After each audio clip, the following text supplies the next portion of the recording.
सखर जे site area थाने जे अध ॻोठ मियांदाद खोसो में चौमासी जी बरसातुनि पवण करे इमामदीन खोसो जी बमार थियल घर जी छत धमाके सां किरी पई,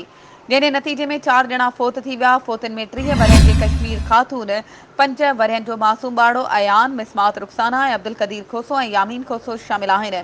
जॾहिं त 2 ज़ख़्मी औरतुनि में 30 वरहनि जी सबा ख़ातून ऐं 50 वरहनि जी रेहाना शामिल आहिनि, जिन खे सखर सिविल अस्पताल मुंतक़िल कयो वियो, जिते डॉक्टरनि पारां ज़रूरी कार्रवाई बाद फोतनि जा लाश वारसनि हवाले कया विया आहिनि, जॾहिं त ज़ख़्मियुनि खे तिबी इमदाद ॾेई अस्पताल में दाख़िल कयो वियो आहे।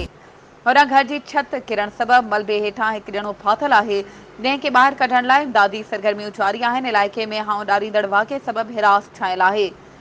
वारसनि जो चवणु आहे त अॼु सुबुह सां घर अंदरि वेठा हुआसीं त ओचितो घर जी छत धमाके सां किरी पई, जंहिंजे नतीजे में घर जा 4 भाती फोत थी विया आहिनि, 2 ॼणा ज़ख़्मी आहिनि ऐं हिकु ॿारड़ो मलबे हेठां दॿियल आहे।